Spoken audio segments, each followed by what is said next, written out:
I could write a song about it. Happy smiling faces. You look great, and it's so nice to be together. It is our first ever special convention. Can you imagine?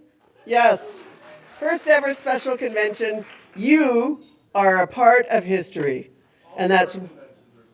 Oh, that's true. All of our conventions are special, but this is the special convention. That's right. So in case you didn't know, I'm Bishop Susan Johnson, your national bishop, and beside me are Bruce Cook, the vice chair of the National Church, Don Storch, who is serving as our parliamentarian, Linda Granger, who is our secretary of the National Church, Jean Blishen, our treasurer, is gathering with us online. And I want to say hello to all of those who are gathering in person here, but also there's about eight-ish people that are gathering online. So we want to say hello to them as well. You're a valuable part of the convention as well. And we want to say hello and welcome to all those who will be joining us on the live stream, whether it's in real time or catching up on how we did at a later time. All are welcome at this convention. So, I want to declare this convention open in the name of the Father, and of the Son, and of the Holy Spirit. Amen. And with gratitude, mutual respect, and reciprocity, we acknowledge the ancestral home, culture, and oral teachings of the Treaty 6 signatories, which include the Siksika Nation. You know, Don, I am going to need water. Thank you. The Piikani Nation, the Kaurna Nation, the Iitka Stoney Nakoda Nation, consisting of the Chiniki, Bearspaw, and Good Stoney bands, and the people of the Tsuut'ina Nation. We also recognize the Métis people of Alberta Region 3, who call Treaty 7 their home. And now I'm going to call on the Secretary, Linda Granger, to bring us a registration report.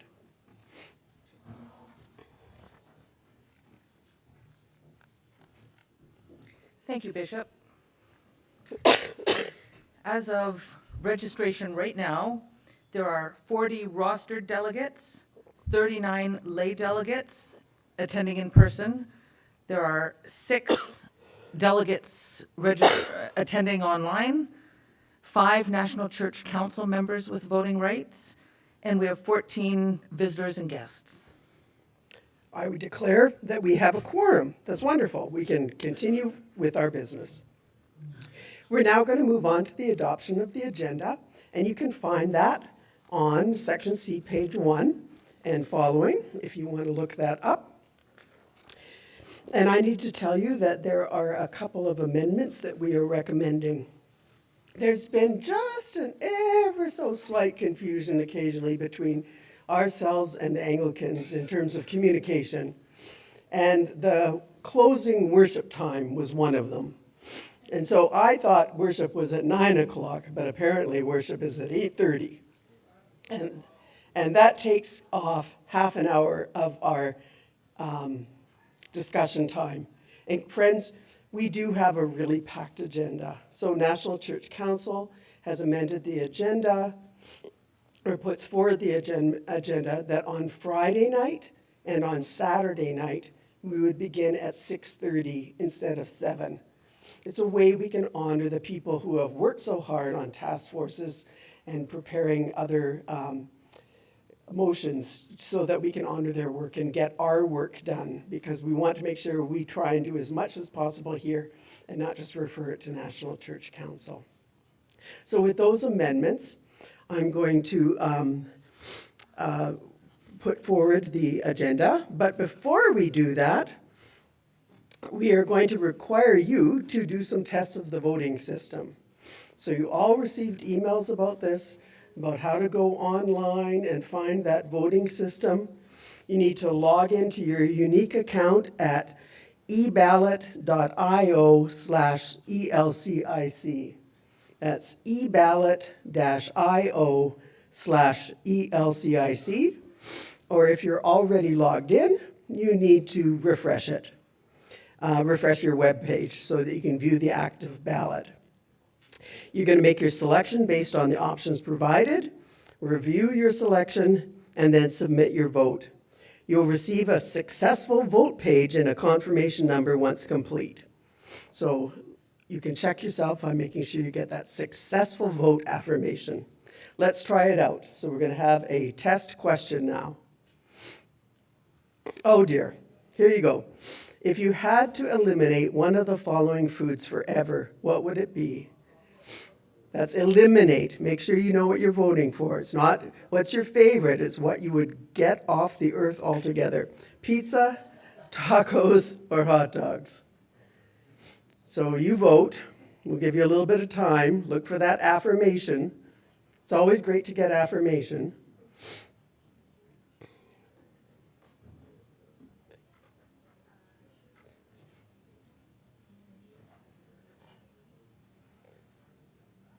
Kyle, do we have any sense of how many people have voted? 34. Are we going to get any more votes here?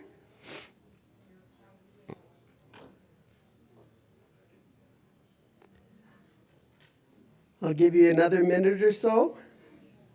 You know, this is earth-shattering, this decision.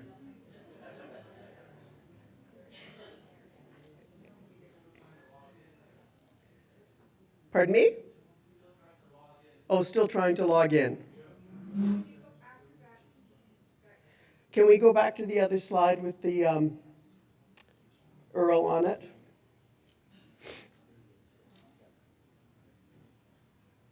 There you go.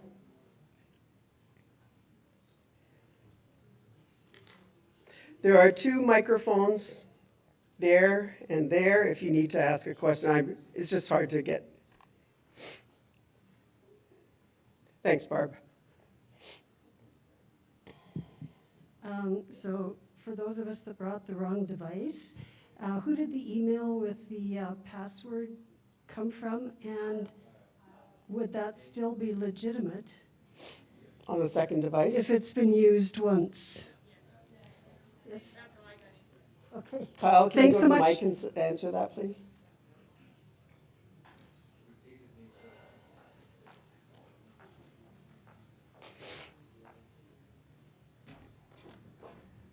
Good evening, everybody. So first step would be, I would suggest make sure everybody's on Wi-Fi.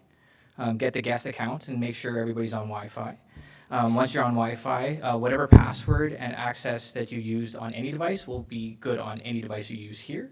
You will probably only be able to log in on one device at a time. If you try again, it probably will create some issues. On your initial login, the email that I sent you with your initial password becomes null and void, and your new password will become what you use. If you forget that password, you will have to reset it through the prompt on the login screen. Don't try to log in more than twice, because if you try to log in 3 times and unsuccessfully, you will get locked out for 3 minutes and most likely will not be able to participate in that vote. So if you can't log in, reset your password. I also suggest maybe saving your password as a part of your browser. Thanks, Kyle. Okay, let's give you another minute to try. We're going to do another test. So if you aren't quite on this one, don't worry, you'll get another chance before we vote.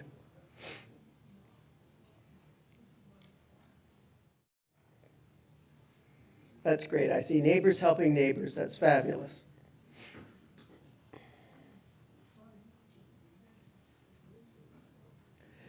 Okay, I'm going to call for the results of the vote. We'll see how we did. Drum rolls. Everybody at your table. Thank you. I needed that. We don't have the answer yet. You should be rolling still. There you go, some keeners in the back.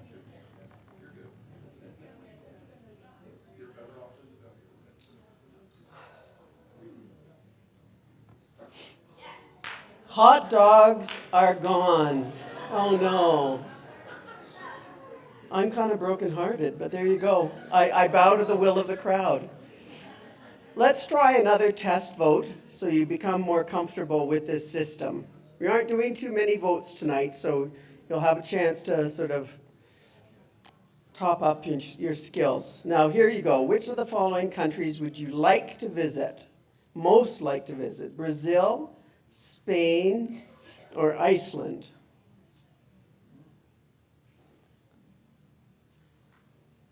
Well, I've never been to Spain. But I kind of like the music. That's for old people who know that song. Yeah. All right, let's see how you do. Give you another minute or so.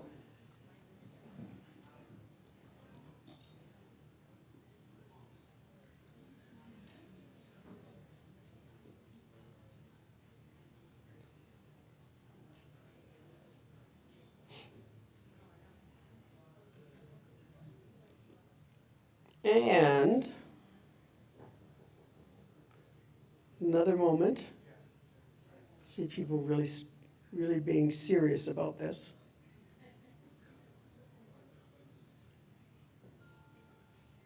Karen, you done? You okay? All right. Karen's okay, we're all okay. Let's see the results.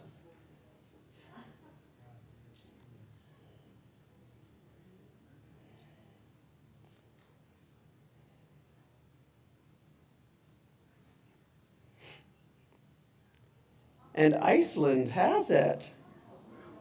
Is it because it was so hot today? All right. Is it possible to get a total vote count at the bottom of each of those screens as well? Just for the, if it's possible, please. Okay, we're going to turn to the motion to approve the agenda as amended with those two 6:30 starts on Friday and Saturday.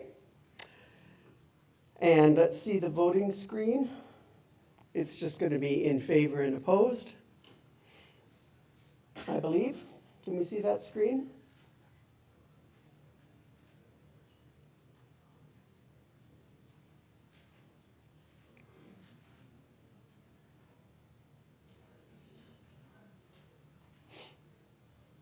Do we have a voting screen, Kyle? Okay. It's coming. We're just working out the bugs, friends. That's why we are big fans of Grace here.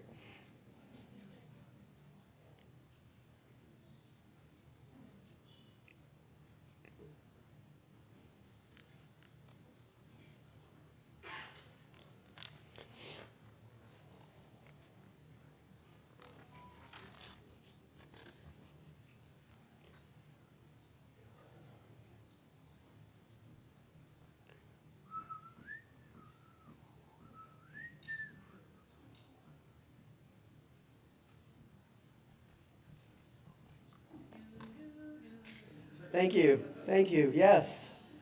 That's what we need. Get that moon music back on.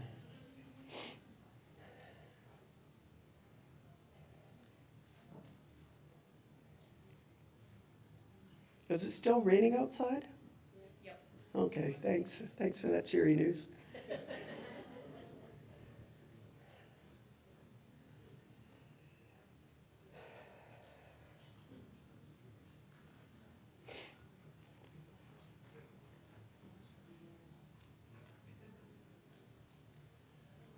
Okay.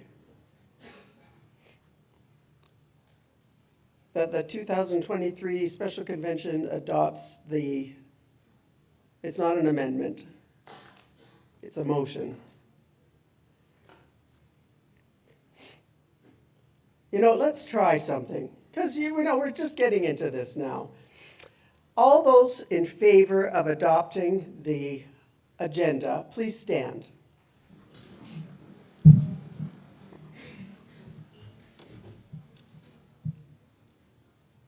Thank you.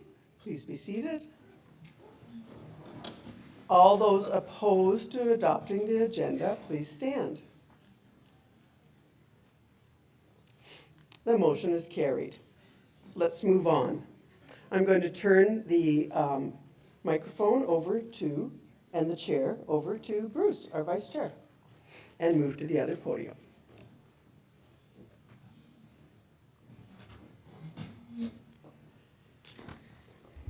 Thank you, Bishop Susan, and welcome everyone. It's good to see a room full of happy Lutherans.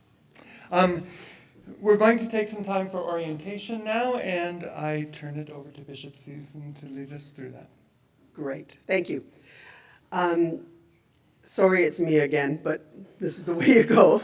I'm at a different mic, so maybe that'll make it exciting. I wanted to start by looking together with you at the Code of Conduct for Participants in Events organized by the ELCIC, and you'll find that in section, I don't have a number there. Section 7, or section G.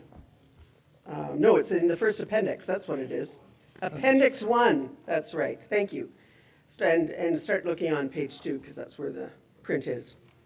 So to start with, this is really important. We take this code of conduct seriously, and when we say all of those participants in events, that means those of you who are delegates, those of you who are here as staff, those of you who are here as observers and visitors, those of you who are online, and anyone who happens to just walk by the front door. Our church, as you'll see in the middle of that page, our church has adopted the following understanding of our commitment to upholding dignity. And it's this middle paragraph on that page that's in bold. This church upholds the dignity of all people. We recognize the image of Christ in every person and serve that person as Christ himself. In meeting diverse people, we begin with a core sense of respect for the value of each person as a unique child of God. And just to be really clear, I'm going to read with you through the expected behaviors by participants in events organized by the ELCIC. So, treat all persons fairly and with respect, courtesy, and dignity during events, including break and meal times.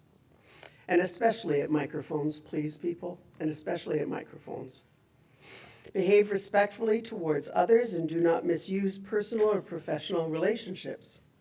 Be sensitive to cultural and social differences and practices, and careful in your use of language that may be disrespectful or demeaning. And that needs to be done with a great deal of caution, because we often don't know what our language is that is disrespectful or demeaning. So be cautious with the way you use language. Do not cross boundaries set by others regarding their personal space. If someone indicates no, even without words, respect it.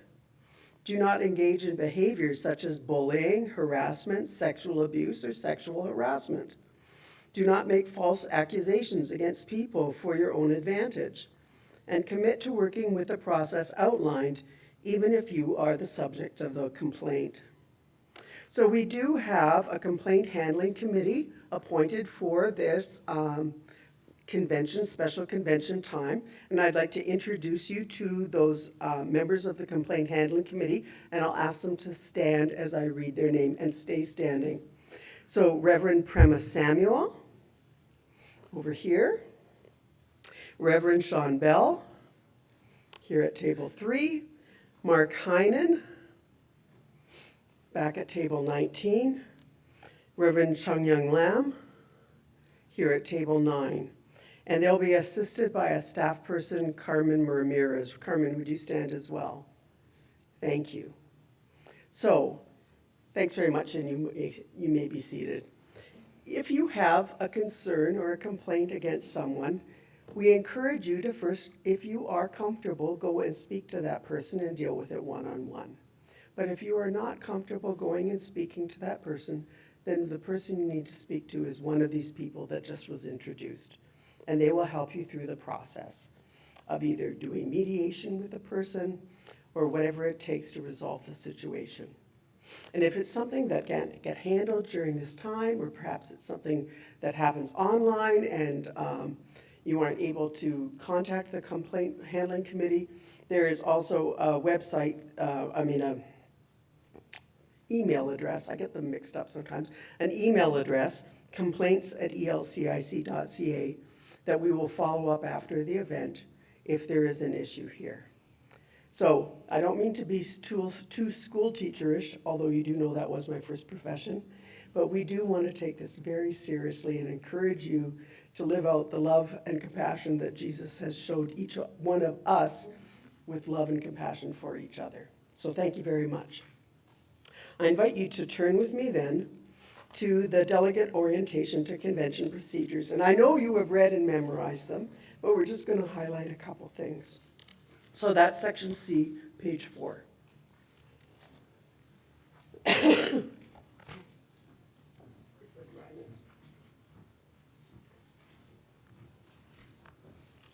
The air is so dry here, I always forget it does killer things on my voice. So, we don't talk unless there's a motion on the floor, or if you want to make a motion.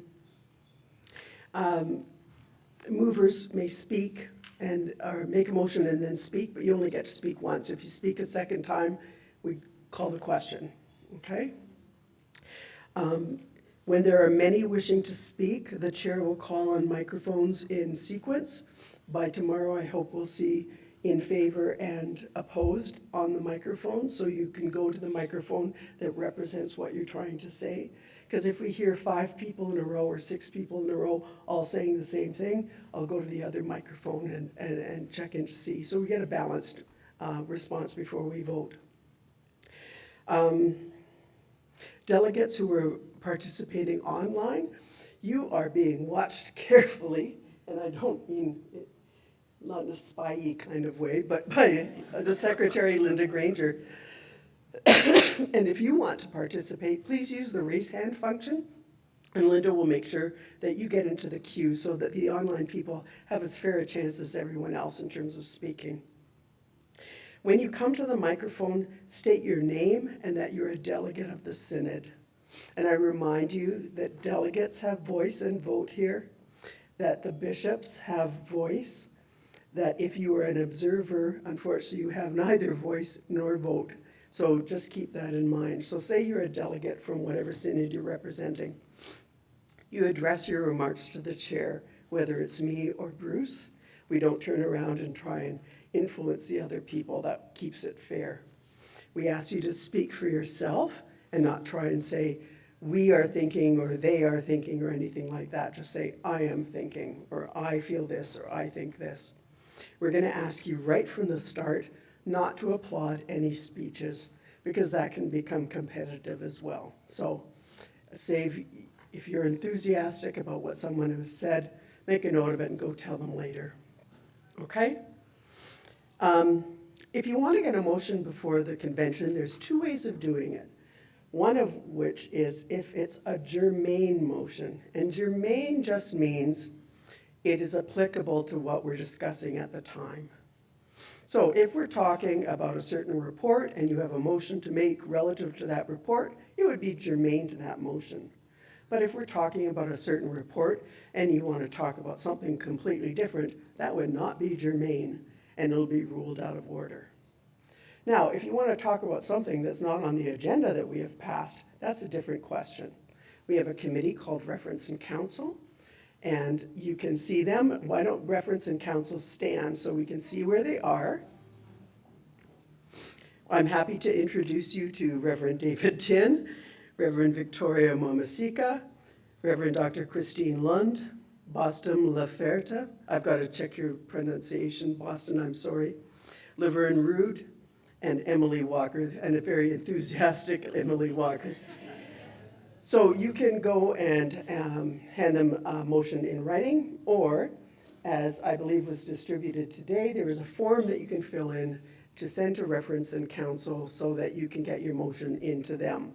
And then there are 3 reporting times that Reference and Counsel will come forward with any motions that you have wanted to talk about and help us get through those motions in that time.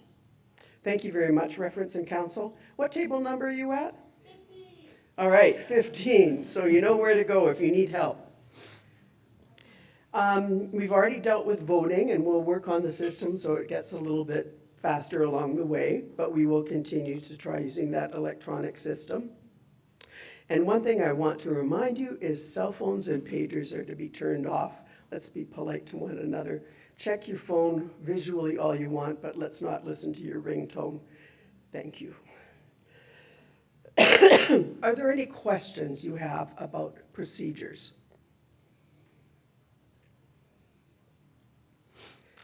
The chair is here to advise you So if somewhere along the way you need help, just go to a microphone and ask, okay? We want to be participant friendly here. Great. Thank you very much. And that ends our time of, no, it doesn't. See, I made the mistake of turning the page. Okay, we're going to go into the standing rules of order.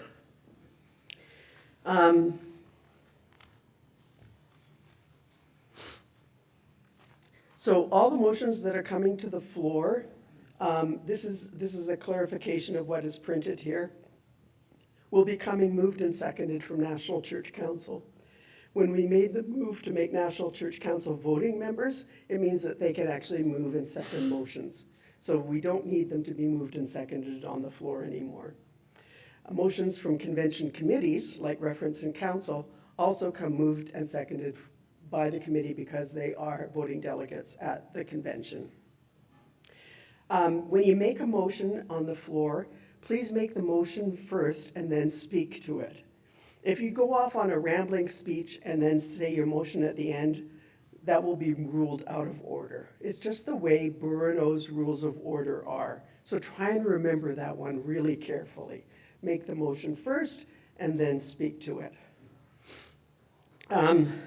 A question that is decided in one sitting cannot be brought up again in the same sitting. So that means if we voted on the agenda at this session and now you suddenly want to change the agenda, we can't deal with it tonight. You would have to come back tomorrow morning and say, I would like us to rethink our decision on the agenda. So remember, you've got to do it at a different setting. And if a motion is defeated, it may not be introduced unless it is at least significantly changed, because we just don't want to keep voting on the same thing again and again and again and wear people down, okay? Amendments. If you want to amend a motion, there's a motion before you on the floor and you think it could be better, that's entirely fine. But it's got to be within somehow the framework of what we're actually talking about. So if the motion is that we really like dogs, and we really want to have a Sunday where we pray for dogs, but you come in and you want to make an amendment replacing dogs with cats, that would be changing the intent of the motion, and that wouldn't be allowed. I don't want to get into dog-cat decisions with you, okay? That's not what we're doing now. Okay. You can make a sub-amendment to an amendment, so you can try and amend the amendment. And again, it has to be germane to the motion. So, a motion's on the floor, someone moves an amendment, that amendment is passed, we're dealing with the amended motion. That's great. We now have an amended motion, somebody wants to make a further amendment, that's fine. But before we vote on that second amendment, somebody wants to amend the amendment, that's fine too. And then the amended amendment would be before you for a vote. And then the newly amended motion would be on the floor again. Don't worry about it. The chair will keep it straight, but no more than one sub-amendment. We'll have an amendment, we'll have a sub-amendment, and that's it. If, on the other hand, you have a burning issue inside of you that you really think needs attention, you can give notice of a motion to say, if this amendment fails, or if this motion fails, I'm going to propose the motion XYZ, or I'm going to propose the amendment XYZ. And then, depending on what happens with that vote, we'll come to you and hear your proposal. Okay? A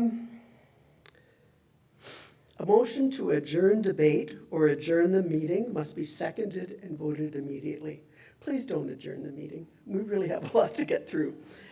A motion to proceed to the next business must be seconded and voted immediately. That would be if you think we've spent more than enough time on one thing and whether or not we're done with it, you want to move on to the next thing, it's possible to raise that as an issue. Doesn't happen very often.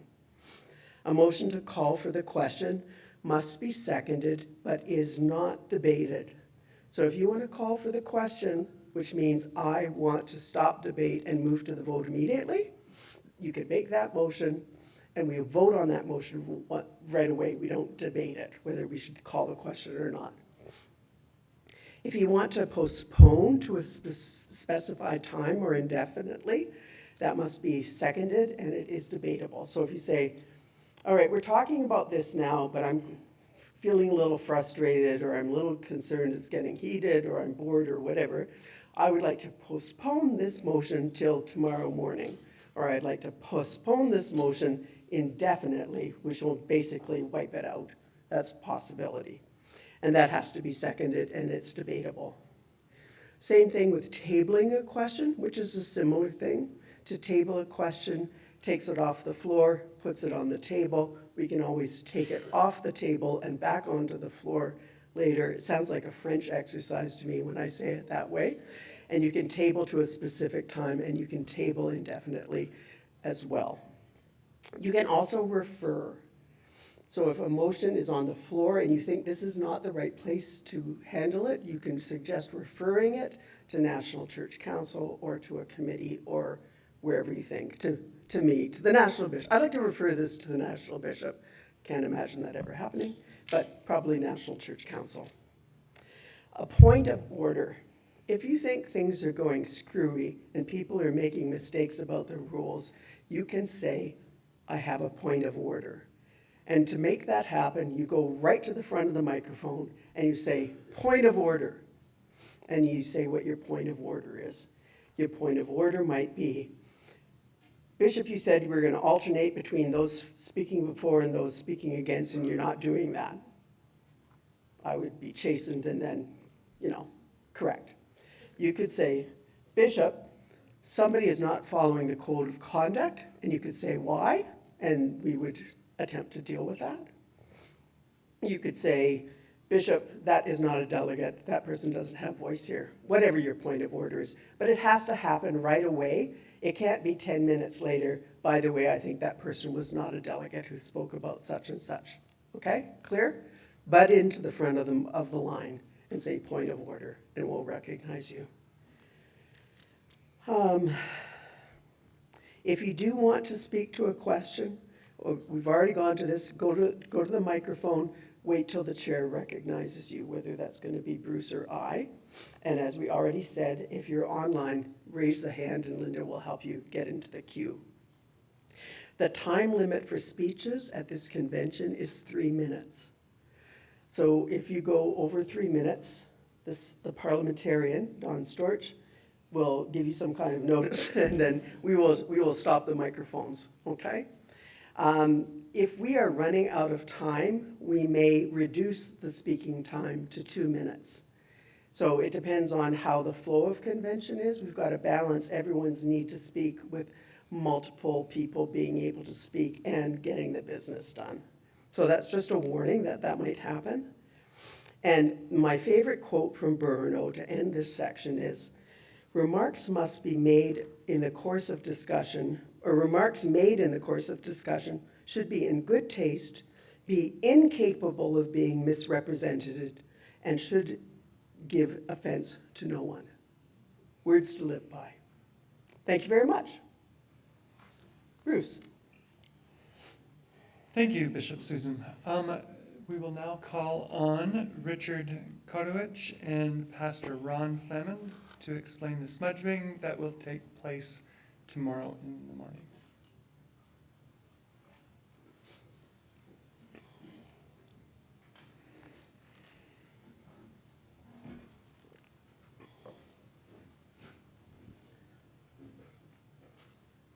Please come to this microphone. Nice to meet you. Nice to meet you too. You, Ron, can speak again? Hey, Rob. Good to see you. Yeah, please. Hello, everyone. My name is Ron Flemond. I am a retired pastor within the Synod of Alberta and the Territories. And I am currently active as an interim pastor at St. Matthew's Lutheran Church in Thorsby, Alberta. And so that you know how long an interim can sometimes last, it will be 5 years at the middle of August. So, God bless you, Ron. It has been a real privilege to be a part of this task force, and I am very grateful to be a part of the ceremony, the Smudge ceremony tomorrow. And also to let you know that I live on Treaty 6 territory, and I'm a very grateful member of the Métis Nation of Alberta. Good evening. My name is Richard Kotowich. I'm from Regina, Saskatchewan. I'm a member of the Our Saviour's Lutheran Church in South Regina, and I serve on a Peace and Justice Committee and other support in the congregation, and I've had the joy of working with the task force on racism, white supremacy, and issues of racial discrimination this past 3+ years. Yes, we're going to have a smudge ceremony in the morning, or at least a smudge provided to members that would like to participate. This traditional Indigenous practice is also, as you're probably aware, practiced as the start of other meetings, and you probably see politicians on TV smudging. But it's a nice way to start the day. And basically the concept is we're cleansing ourselves in this creation, in this day, to be presentable and meet before the Almighty as we go through our day, and we ask for blessings. And that's pretty much what this ceremony is about. It's also part of other cleansing of artifacts during Indigenous ceremonies. What else can I tell you? Where? Yeah, thank you. Well, we're just going to be outside the doors to the hall here. And what we're going to try and do is just form a circle when we start. We're starting at 7:15, and we'll go till about 8 o'clock. As we'll work in that time frame. So if you wish to come before breakfast, you probably get a chance to smudge then. And we'll have a little bit of explanation, but not much. Just come and start your day this way with us. Ron and I are very happy to share this small aspect of Indigenous heritage with you, and also to invite you to step across any boundaries you might feel. Anything that causes you to hold yourself back, and just come and be open. Try it out if it's your first time. If it's your 100th time, try it out again. But pretty much, if you're asthmatic, it would be a problem. It might be a problem if you're putting your head in a smoke stream. But other than that, the gesture when you smudge is pretty much to wash your hair. I had some till now, recently. Wash your face, wash your hands, your body if you wish. Basically, that's the gesture. And yeah, come start your day that way if you have the time and inclination. So thanks so much. Thank you. Wonderful. Thank you, Richard and Ron. We are now going to have the report of the National Bishop, and I call on our National Bishop to give her report.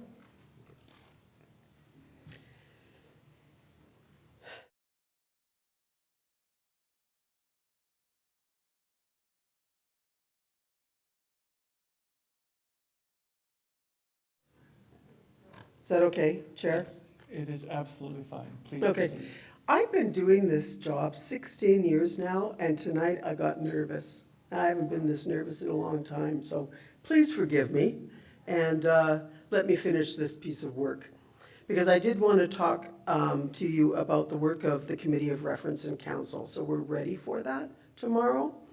They're there to be like an impartial, discerning mind of the convention to facilitate the proper presentation of petitions and resolutions. So if you come forward to them with a petition and it's not in the correct form, or they think there might be a better way of presenting it, they'll work with you and to help massage it and get it ready. They will assist you doing best in terms of everything from checking your spelling and getting the editing right, but making sure that your intent is going forward to the committee. And you'll see on page C8 that there is a jot form URL there to submit petitions to the Committee on Referencing Council. It's of Committee of Referencing Council. A mistake that got corrected in a recent update is that the Committee of Referencing Council has 5 alternatives to select from in dealing with petitions. So they come forward with your petition, and they will either recommend adoption, and they will move and second your motion. They will recommend a substitute motion to replace what you have said, and that would be because in their reasoning, they think that this is a better motion. At that point, if you vote down their recommendation, the original motion comes to the floor. You'll see all these things listed on page C9. They will recommend that the petition be referred to NCC. Perhaps it has a lot of monetary amount to it, and it would throw the budget off, so at that point it might be recommended to NCC. Perhaps it's something entirely new and we don't have staffing for it, and again, it might be recommended to NCC because of that. And again, their recommendation to refer comes first, but if it's voted down, the original motion comes before you. They can recommend that the petition be defeated. So they'll say, we're putting this forward, but we think, because we're not holding it back, we're being transparent and so on, but we do not think this motion should pass. And again, the motion that motion will come before you, and you'll decide whether you agree with their recommendation or not. And finally, they can declare, or they can recommend that the chair calls it out of order. If it's something really outlandish and doesn't follow the rules, or there's something really bad about it, the chair can just rule it out of order. And then if you don't agree with that, you can challenge the chair. And to challenge the chair, you just come to the microphone and say, I challenge the chair. And then there's a vote about upholding the judgment of the chair or not. It can get really exciting. I want to refer to you on the next page, C10, there's a cheat sheet. So if you're new to convention, and how many of you are first-time convention attendees? Okay, so there's some of you. If you're nervous going to speak at the microphone for the first time, use this cheat sheet because it just reminds you what you need to do. You're going to say your name, you're going to say you're a lay or a rostered delegate of whatever synod, you want to make a motion, you want to propose an amendment, you want to speak for or against the motion or amendment, or you want to offer a suggestion. And I think you'll find that useful. If it was me, I'd write it out beforehand, just if it's your first time. Just a tip from me. And finally, on page C11, you'll find a list of acronyms. My heavens, we have a lot of them. So if people start talking gobbledygook to you, look it up here and see if it makes any more sense. Or ask someone at your table. Or go to the bishops, because they know everything. Table 11, the bishops, they are your resources and friends. Right? Oh, yeah. Nice try, Sid. Okay, I am done now. Thank you, Bishop Susan. And now I call on our national bishop to give her report. Thank you. Grace to you and peace in the name of Jesus. It is so lovely to address you in person with a few of you online. It feels very strange that we're meeting in special convention just 1 year after we met in regular convention, although that was unusual for us too because it was our first online convention. I'm looking forward to our shared work these next few days, as well as the time we'll spend with our Anglican siblings. When I was first elected 16 years ago, our ELCIC had a membership of 160,000. That was down from the time of merger, but not too much and not too troubling. Right now, our statistics report that our membership is hovering around 80,000. What we are seeing is stress on many congregations. We also see stress on synods, and the national church. And overall, there's a general feeling of anxiety because so many things are unknown. I have a powerful word for you. There is nothing wrong with being small. Scripture is full of examples of the small ones being important. David, who defeats the giant. The small boy who shares his lunch and helps feed 5,000. The mustard seed. The pearl of great price. There are churches that are much smaller than 80,000 that have vibrant ministries making a difference in their communities.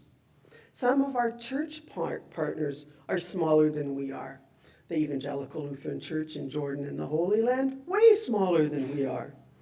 Our partner church in Argentina and Paraguay, way smaller than we are. Our companion church in Peru, way smaller than we are. The churches in Colombia and Guyana, way smaller than we are. I'd like to teach you a song. I sing, then you sing. It goes like this. Courage, my friends. And then together we're going to sing this. Listen to it once. So, you do not walk alone.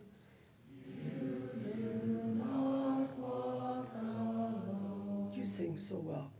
We will walk with you. Listen to it once. And sing your spirit home.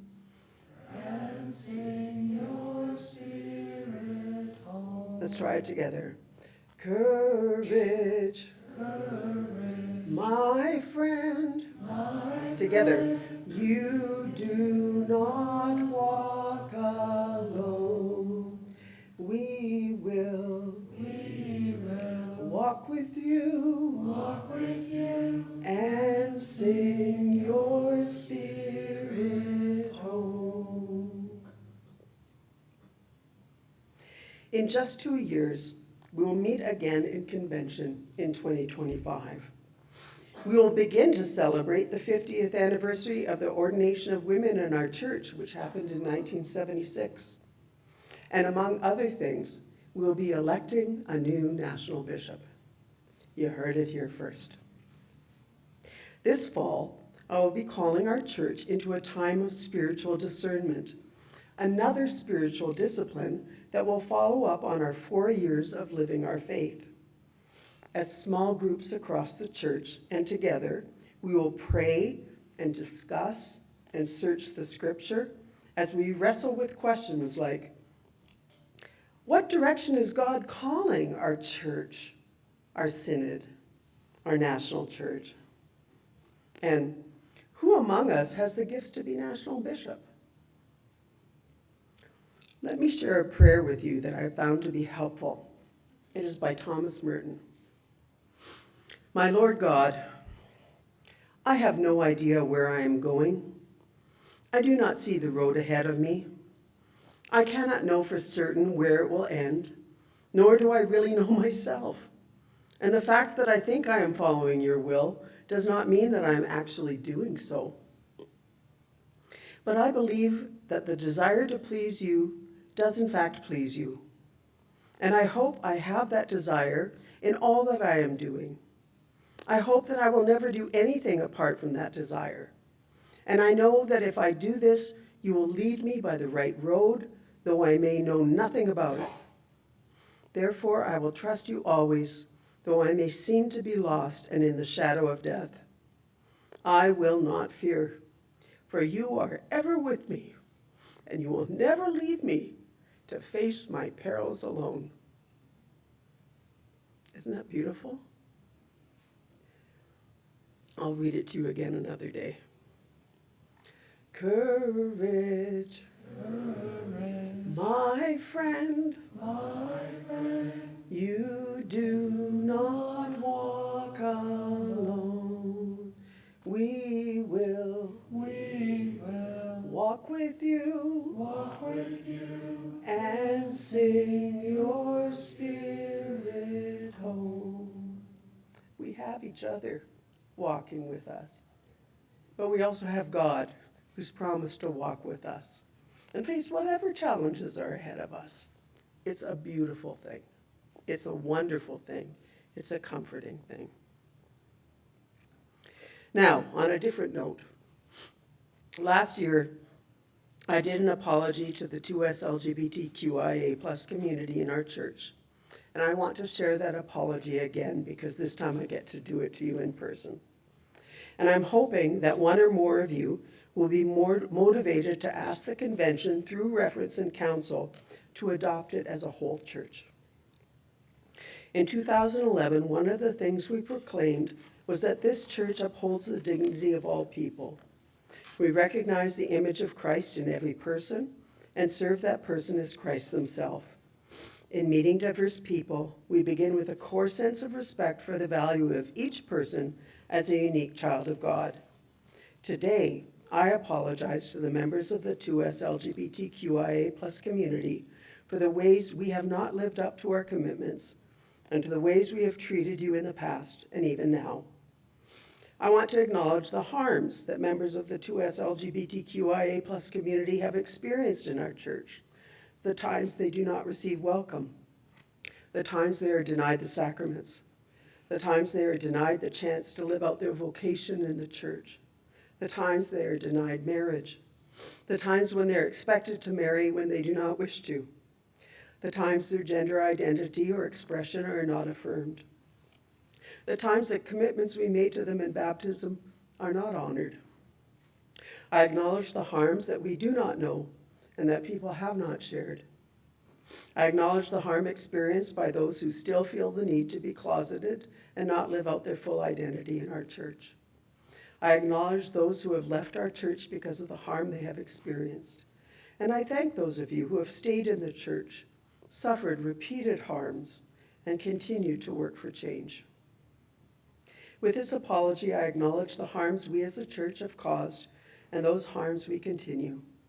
We have work to do, and I cling to a hope that the entire church will learn from the past and work towards a future where all generations will feel acceptance, affirmation, and celebration for the gifts they bring our church as valued children of God.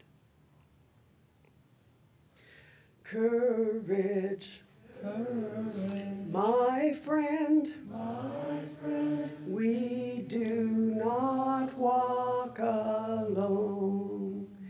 We will walk with you, and sing your spirit home. Let me move into some words of thanks. I want to thank my colleagues, Karin Ochtelstetter and Lisa Thiessen, and especially Kathy, Larry, Sid, Jason, and Michael, my colleague bishops. Thank you for your generous support and partnership. Thank you all. I want to thank my friend Willard Metzger, who's here with Citizens for Public Justice. He's only here for a little bit of time because he has a first birthday celebration for his grandchild that needs to get back to. But Citizens for Public Justice has been a wonderful partnership with us, especially working on the Task Force on Carbon Neutrality. So thanks to CPJ, they got a booth here. He wants everyone to become a member. You can pay me later, Willard. I want to thank the National Church Council and particularly the officers of this church for your hard work and commitment. I want to thank everyone who serves on committees and task forces and synod and congregational councils. And a special word of thanks to the hard-working and dedicated staff of the National Office who have served over the past year. Currently, they're Shalini Narula, Desiree Mendoza, Lucy Randa, Catherine Kravici, Carter Brooks, Trina Gallup-Blank, Paul Gers, Peter Wall, Carmen Ramirez, Gretchen Peterson, Kyle Giesbrecht, Norm Kuhl, and Ken Ward. I especially want to thank them because this year we moved to a new office and they did a marvelous job of making a hard job really easy, and we're really happy in our new home on Carlton Street. I would like to invite you to stand and give them the thanks that they deserve.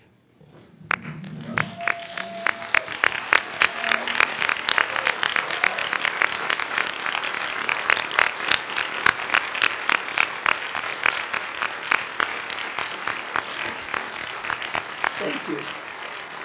Thank you.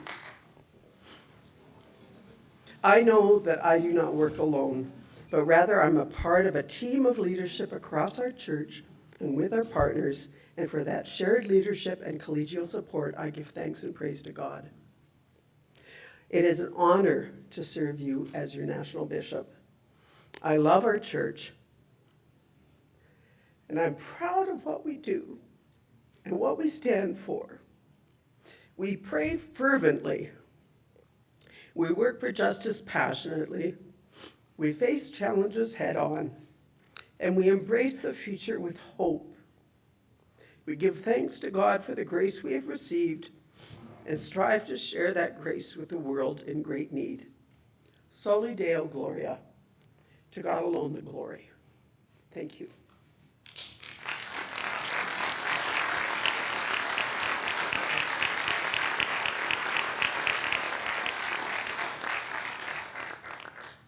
Thank you, Bishop Susan. We're now going to move into a time of questions for the National Bishop. If you happen to have any questions, I would ask that you step up to one of the microphones. They're not numbered right now, so I will just direct to whichever microphone there is someone there. So are there any questions for our National Bishop? 16 years, I've never had anyone ask me a question. Come on.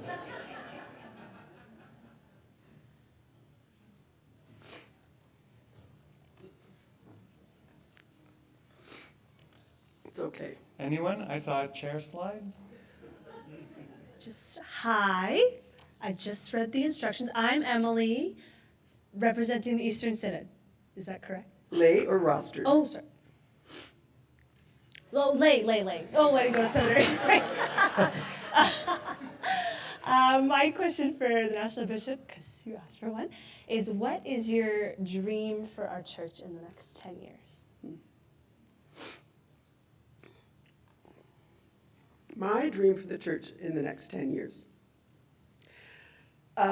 It's a really hard time for all churches right now. Like I mentioned, we're smaller in numbers and resources. There's anxiety in the system.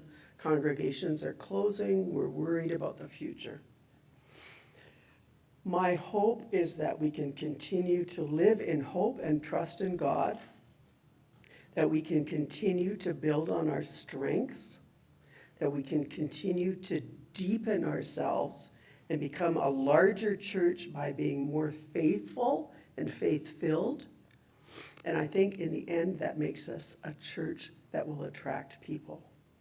If we continue to be able to pray fervently and do justice passionately and face challenges head on, I think that has a message for this world at this time. So I would say, let's not be afraid. Let's continue to grow, whether it's in depth or in numbers. Let's just strive to be as faithful as we can to our loving God. Thank you, Emily.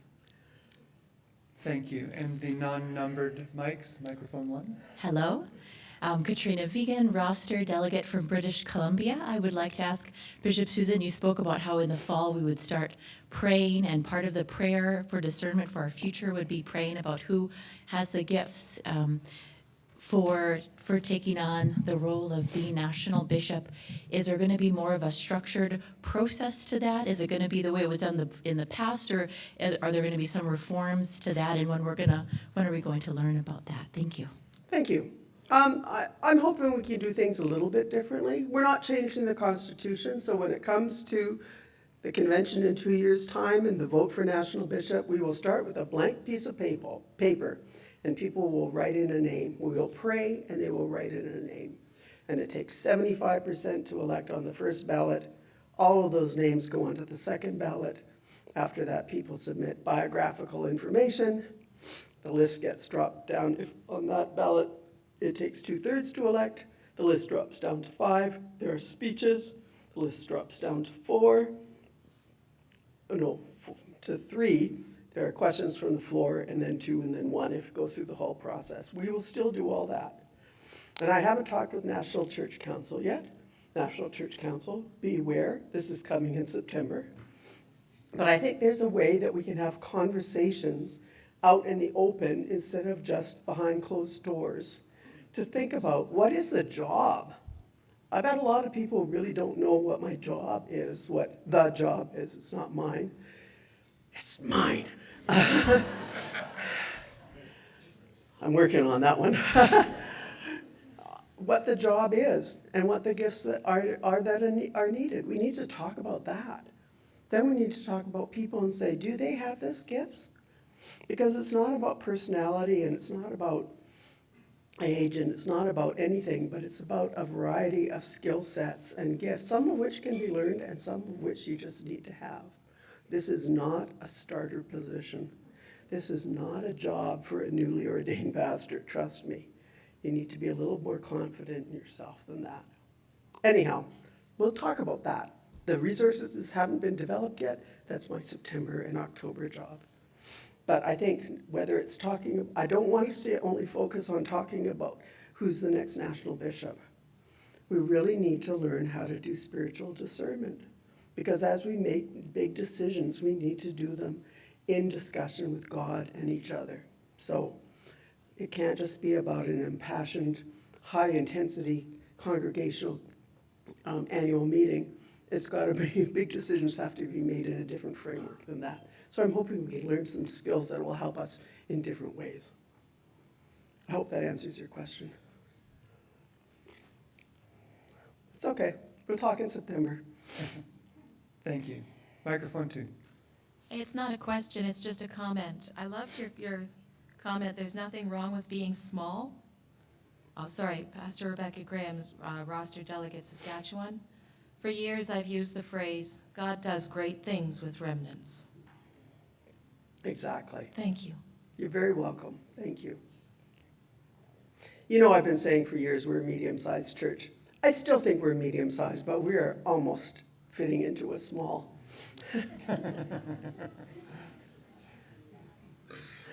I wish I was. Okay. Yeah, okay, we'll talk. Thank you. Thanks for questions. You made another history tonight. Yes. Thank you, everyone, for your questions. As we move into our evening prayer session, just a couple of announcements for everyone.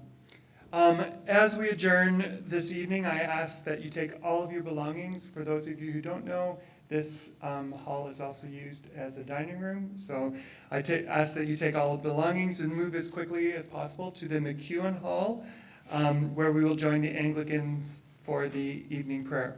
Except that we're a little ahead of schedule. Oh. And they aren't going to be done till 8:15. So talk amongst yourselves till So 8:15 and worship starts at 8:30. Yeah. Yeah, don't move quite so. Meander to the McEwen Hall. Our first session tomorrow will be in the same place as we join in assembly with the Anglicans. And then from 7:15 to 8 a.m. in the morning, just to remind you of the opportunity for smudging, and that will take place at the entrance to McEwen Hall. And just a reminder about breakfast tomorrow, just like supper was this evening, you'll find your designated meal room on your cards and your color dot on your namesake, and breakfast is from 7:15 to 8:15. Are there any questions about what's going to be happening tomorrow? Perfect. Thank you. Thank you very much. And we will see you all tomorrow.